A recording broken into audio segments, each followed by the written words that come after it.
trend of this week of trying to go back to just having people help. Let's go with mental health today. How do we improve your mental health? Why is it important? And what can you do right now? So, why is mental health important? I used to ask myself this question all the time. I pretended I didn't care about mental health and I was fine, till I went to a physical. And at that physical, it's my 13, 12-year checkup. I was a porn addict, junk food addict, I was a binge eater, and my doctor told me, you have clinical depression. And I was like, what? No way. So I was like determined to not let this diagnosis affect my life at all. I went home and I did nothing. I didn't do anything to change it. I was like, yeah, it'll be fine. You know, I would constantly drown out all my feelings of self doubt, of feeling like I'm not enough, with YouTube videos, video games, porn. I hated who I was, but I also took no action to fix myself. And that's how so many people live in this modern day. So many people just kind of deal with all these horrible things that pop into their head. Be like, yeah, whatever, I'll just watch another YouTube video to drown it out. And, if you're watching this, I hope that you're tired of having those thoughts in your head and you want something or somebody to help you. So let me help you. So right now, what I want you to do is I want you to pause this video for a second and just assess what your brain says to you. Are most of the thoughts that pop into your head positive or negative? If it's negative, what can you do to fix it? And just do this repeatedly throughout every day, giving your brain time to look at itself and fix its own problems, to stop hating itself and start thinking logically, not thinking emotionally. Now, before I start this video, if you're a little weakling, you're a little pleb, and you can't imagine this, get out because this journey isn't something that you snap your fingers and suddenly you're happy over. Now, this is going to take months, maybe years of time of struggle to make your mental health better, but it'll also be very gratifying. It will be extremely hard, but there's going to be times where you feel like you're slipping back, where you feel like your mental health is not as good as it was, where you feel like you're not making any progress. But there'll also be times when you can look at yourself and think, I've done very well.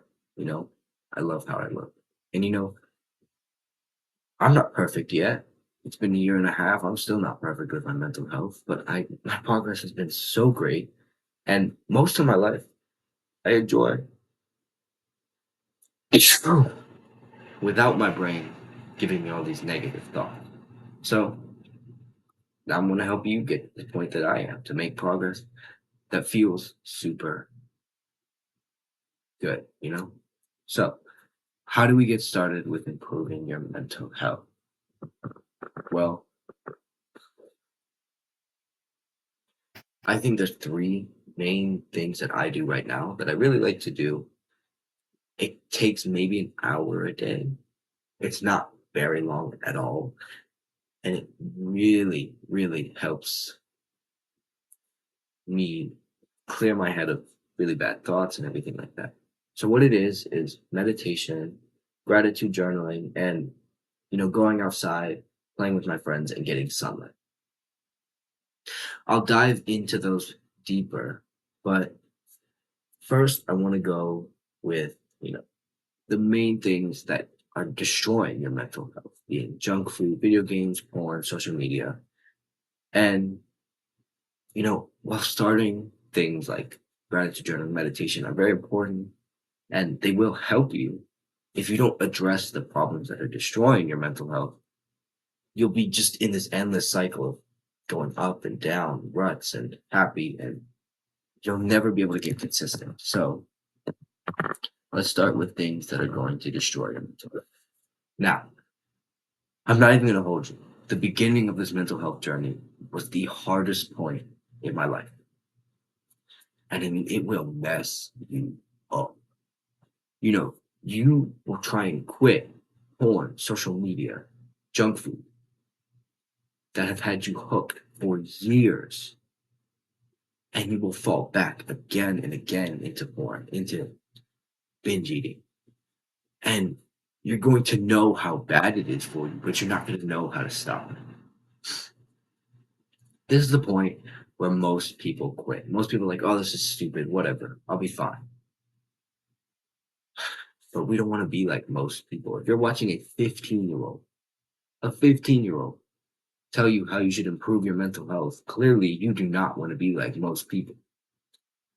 So let me tell you, falling back into porn, into junk food was completely fine. You know, it's completely expected of you to fall back into these addictions as long as you're making progress. Like, let's say with junk food, you know, let's say you were eating junk food every single day.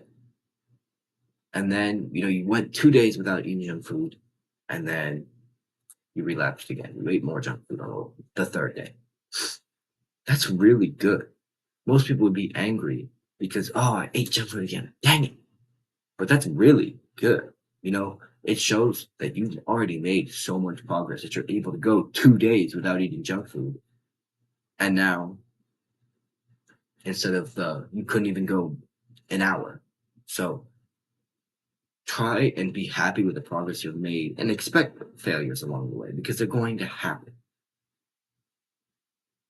But be happy about the progress that you make in between. All right. So let's talk about the things destroying your mental health. So I'm going to loop these two together because at this point, they're the same thing. And these are by far the most dangerous thing for humans. And that's porn, social media. Now, chances are, if you're watching this video, you know how bad they are, and you're trying to quit. But what they do to you is that these sites take away your energy, your willingness to do things, because what happens is when you how do I say this? When you nut, pretty much, you take away all this energy in your body because your brain thinks, oh yeah, I just, reached the peak of human life, I gotta go pregnant, I'm continuing my bloodline. So now I can relax for a little bit. But your brain also knows I just watched other people do it and I'm actually a little loser. And you get in this cycle of your brain knowing you're a loser, but your brain also saying, yeah, we're fine. We don't need to do anything. So your brain has conflicting ideas that clash with each other. They hurt themselves so bad. And then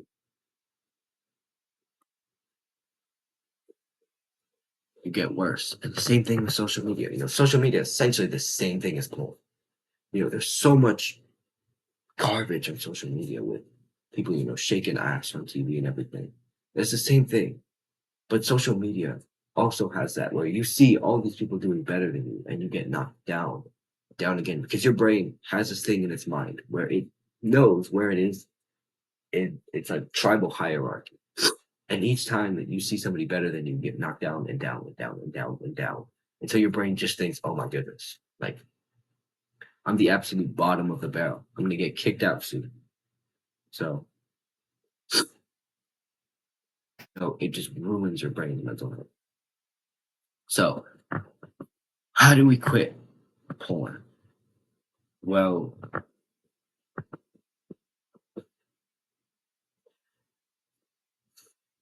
let's be real here. You're never going to just stop eating porn today. Oh, eating porn. You're never going to stop watching porn just like that, It's going to be something that's hard. I talked about this. Our goal with this is just to lengthen the time between relapses because Our goal isn't to have, you know, that guy who has the marker and he's etching into his wall every day that he's got going on. And like, "Oh, can't do this anymore." We want to be the guy that's like just sitting there, doesn't care because it's not a part of his life anymore. So I want you to start thinking that porn isn't a part of your life anymore. That it's just not something that you need to do anymore. You know, you can be the guy that etches into his wall but is his mental health really good? If he's there every day, worried about how he's going to relapse and when he's going to do it and keeping a streak, well, then is his mental health even really good? Because he's worrying constantly. We want to be the guy that has no worries, that knows eventually it's going to happen, but we're just trying to make it a long gap. We're trying to make it so it doesn't even affect us anymore. So just by focusing on the time in between them and not the actual action of relapsing, your life will be so much better because you'll start to realize that you're not even thinking about it. You don't care. I don't go around every day thinking, oh, I don't want to relapse. I don't want to relapse. Sure, it happens sometimes, like once a month, twice a month, maybe. But I don't go around every day trying my best and worrying about the next time I do it. I don't care. It's really not that big of a part of my life anymore, and that's what makes it important. That's what makes it better. I've completely removed social media porn from my life, except for a few occasions, and that's what's important. Just being able to stop thinking about those things. So start focusing on making progress and not so much on the actual failures of what happens. All right. So junk food. For 95% of people, especially Americans, junk food may be like the biggest reason for the depression and anxiety. I went researching and there was a poll that said that 75 about percent of Americans liked how did not like the way they looked. They hated the way they looked. And for 99% of those people, it probably comes down to the fact that they're fat. People always talk about the physical problems of eating too much junk food, like gaining weight, heart problems, blah, blah, blah. But nobody talks about the mental health problems about junk food. Because not only does it make you fat, but when you're fat, you hate the fact that you're fat. And it wrecks your brain. You know, Junk food wrecks your ability to function. Now, come with me. Imagine that there are two guys. One eats a super healthy dinner of chicken and broccoli. The other guy eats some cookies, some brownies, maybe a little bit of chicken, but there were chicken nuggets anyways. 100 grams of sugar in his dinner. Who do you think's gonna have the better, more productive day the next day? The guy who had the chicken, who feels nice and healthy and full, or the guy who had the cookies, whose stomach's grumbling, he's sad that he ate like that. The guy who had the chicken, right? His body will be nourished, his brain will be nourished, and he'll be ready when challenges arrive. The guy who ate the junk food, he's gonna feel bad about it. He's gonna feel sleepy and lethargic because he has so much sugar in his system. He's gonna have brain fog. He won't be motivated. And guys feel like this every day of their life because of junk food. It sounds horrible. How do you expect to be successful if you can't even think straight? That's why you have to quit junk food. It's simple to say, oh yeah, just quit junk, but it can be really, really hard, can't it? So again, we have to understand that this is not something where we're just going to snap our fingers and we're no longer going to want to eat junk food ever again. It's all about making that progress. So you get unbearable cravings just like you got unbearable cravings to relapse. So you're going to get unbearable cravings to binge eat. But what you have to do is, again, expect those failures. If you were eating a diet where you had 50% junk food and 50% healthy, you're never going to be able to just go from 100 to 0 immediately, you know? But what we want to do is maybe go 55% healthy food, 45% junk food. That's already a 5% increase in our health. And we just slowly continue to go and go and go, breaking down the amount of times we eat junk food. Because having the progress is what's most important, you know? Having the progress of being able to not get those cravings because you're not eating junk food as much. So your brain realizes, oh, I don't need junk food anymore. Being able to not have those cravings, being able to not have to think about junk food all the time, and being able to live your life without brain fog, with mental clarity, with being happy, with being nourished, is what we want to have, right? And it's not easy. It takes time. You'll get cravings, but you need to push through the cravings. You know, you need to expect that you're going to get cravings and be ready for them. All right. You know, there was this really good book that it's called Psycho Cybernetics. You know, this book is great for reframing your mind, improving your mental health, and it'll help you build those really good habits. So if you can, go get that book. It's a really, really good book. Now we're on the final one, video games. So on the surface, and you guys know that I don't think video games are the worst. You know, if you play them occasionally, it's whatever. But when you're completely addicted to video games, like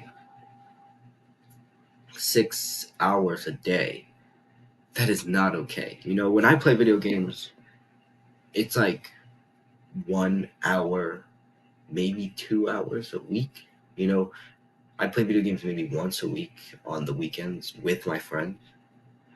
You know, having 6 hours a day is awful because one, it'll waste time. In the video game world, you know, you can be whatever you want. You can be the dragon hunter, the super big bodybuilder, the bodybuilder, the boxer, whatever. But you don't have to put any work in.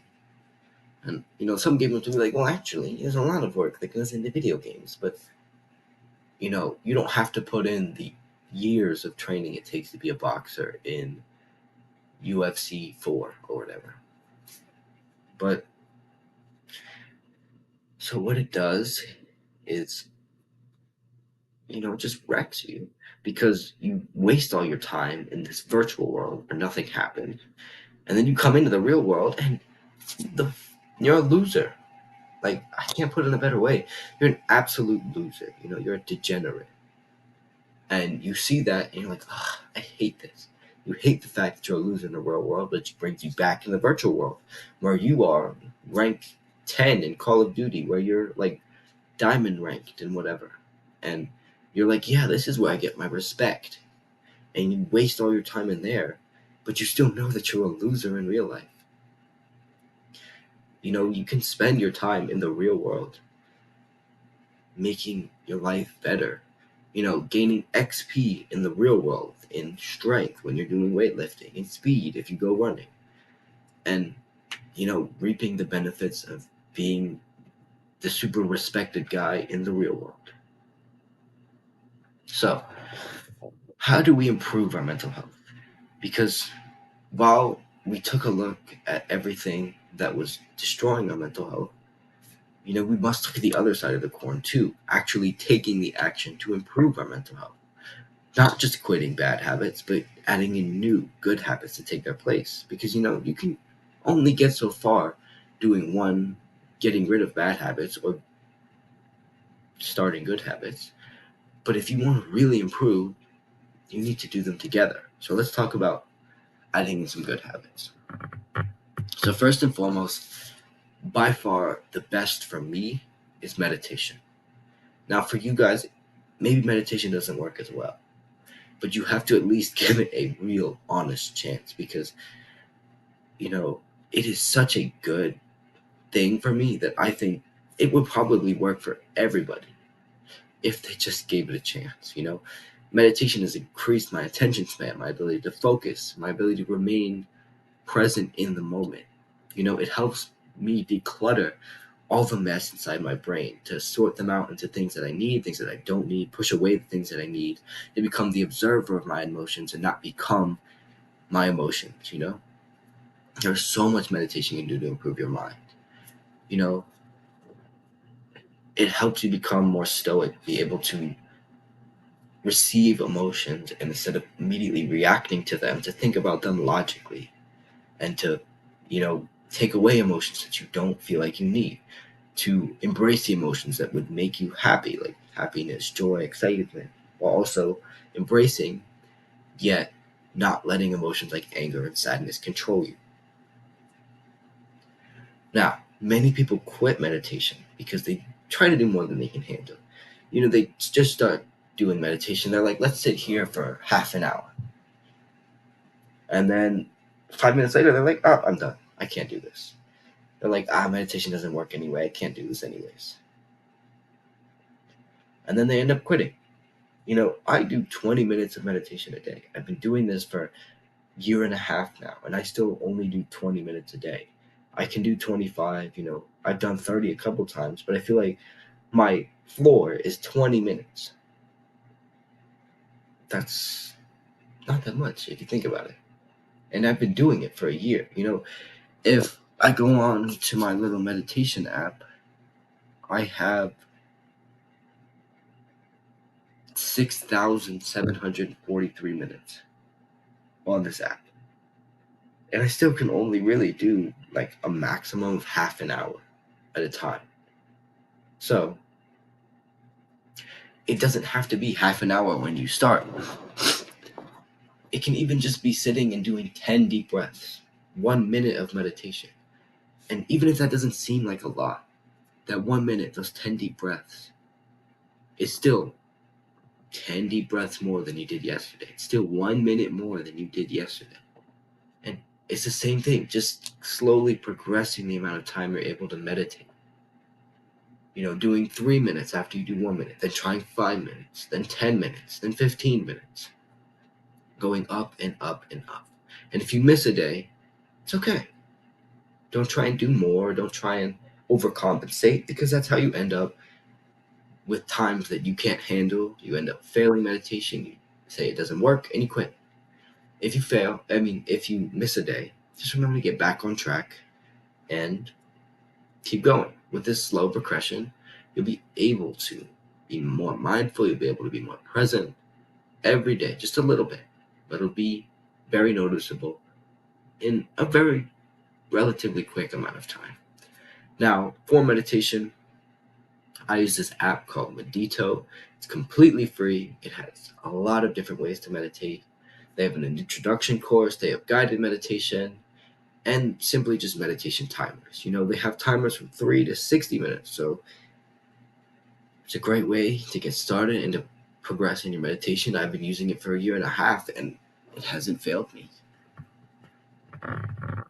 Next is gratitude journal. Gratitude journaling is a very quick and easy way to remember all the people and all the happiness in your day that people have made for you. It takes 5 minutes to do at most. I just do it before I go to bed. And all you really need is a piece of paper and a pen. I have a journal with all the stuff in it, but you can use a paper, you can use a pen, you can use whatever. And, just acknowledging those positive things that people have done for you will make you see the positive in life so much more. And being able to, be happy and be grateful when people do genuinely good things for you. And it's going to be tough in the beginning. You're going to be sitting there and you're going to be like, nobody did anything for me today. But take it seriously. Think to yourself, what am I grateful for? It can be something very small, like your mom driving you to school. It can be something really big, like somebody giving you $1,000. But taking the time to recognize all the positives in your day will make your life so much more happy and better. So every day, try and find at least 3 to 5 things that you are grateful for. Write them down in the journal. All right? And now, the final thing is to go outside, get some sunlight. You know, because what a lot of people do is they sit inside all day, away from sunlight, away from everything. And even right now, I'm sitting inside. My windows are open. I know sun. My windows are open, letting the sunlight in. I find it very important. This is something that I make very important to go outside every day. So why go outside? Well, one, you're supposed to go outside every day. Humans lived outside, hunting, gathering. They weren't meant to stay inside. And I found that I get more depressed and more anxious when I'm inside all the time. But also, when you go outside, the sun has a lot of nutrients that you can gain. And we talked about this earlier. You need that nourishment in order to have a clear mind, no brain fog. So, doing things like going outside will be healthy. And playing outside is one of the things that I love to do, because not only are you, going outside, getting sunlight, getting the nourishment from the sun, increasing your testosterone, everything like that,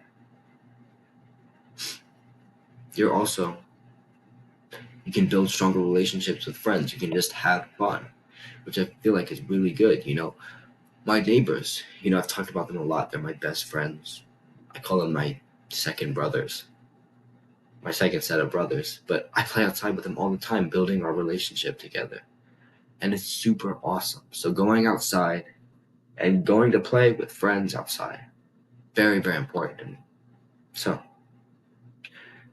try and do all these steps, try and remember them and do them well. But remember, this journey in improving your mental health, this journey into improving your life, into self-improvement as a whole, is not something that you are going to do overnight. This is for life, and there's always going to be times where you really don't want to meditate, you really don't want to write in your journal, you really want to eat junk food. You have to keep pushing. This journey is full of ups, it's full of downs. There will be periods where everything is going right for you and you feel like you're in God mode.